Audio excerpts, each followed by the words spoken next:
അൻപാർന്ന സഹോദരങ്ങളെ, അനേവർക്കും പുത്താണ്ട് വാഴ്ത്തുക്കൾ.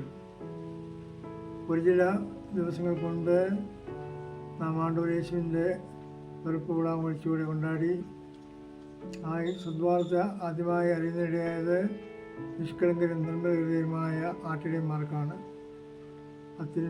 ഉന്നതങ്ങളിൽ കഴിവുകൾക്ക് മഹിമയും ഭൂമിയിൽ നല്ല മനുഷ്യർക്ക് അമതി ഉണ്ടാകുക എന്നുള്ള ആ സദ്വാർത്തയാണ് ആട്ടിടയന്മാർ കേൾക്കാനിടയായത്. നമുക്ക് അമതി കിടക്കണമെങ്കിൽ നമ്മുടെ ഉള്ളം നല്ല ഉള്ളമായിരിക്കണം. ഉള്ളത്തിൽ പ്രാമയും ചണ്ടയും ചിത്രവും എല്ലാം ഇരുന്നാൽ നമുക്ക് അമതി കിട്ടുകയില്ല. അവിടെ ഇങ്ങനെയുള്ളതായ കെട്ട എണ്ണങ്ങൾ, വാർത്തകൾ, പേച്ചുകൾ എല്ലാം വിട്ടുവിട്ട് നല്ല തുന്നാനുള്ളത്തോടെ വാഴുന്നതൊക്കെ നമുക്ക് ശ്രമിക്കണം.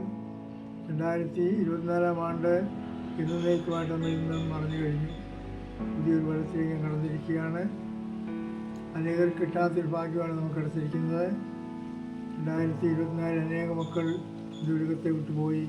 അവർ ആഗ്രഹിച്ചിരുന്നു 2025 ആണ്ട് കാണണമെന്ന്, പക്ഷെ അവർക്കടുത്തില്ല. നമുക്കെല്ലാവർക്കും ആ ഭാഗ്യം കിടത്തിരിക്കുകയാണ്. ഇതൊക്കെ ആണ്ടവർക്ക് അനുസരിച്ച് വീണ്ടും ഈ 2025 ആണ്ട് നമുക്ക് അനേവർക്കും അനുഗ്രഹത്തിൻ്റെയും സന്തോഷത്തിൻ്റെയും സമാധാനത്തിൻ്റെയും ഒരു വർഷമായിട്ട് മാറുവേണ്ടും.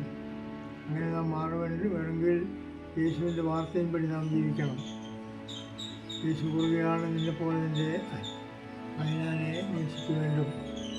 ഞാൻ എന്ത് അളവിൽ എന്നെ സ്നേഹിക്കുന്നുവോ അതേ അളവിൽ എൻ്റെ സഹോദരനെ സ്നേഹിക്കാൻ എനിക്ക് കടമയുണ്ട്.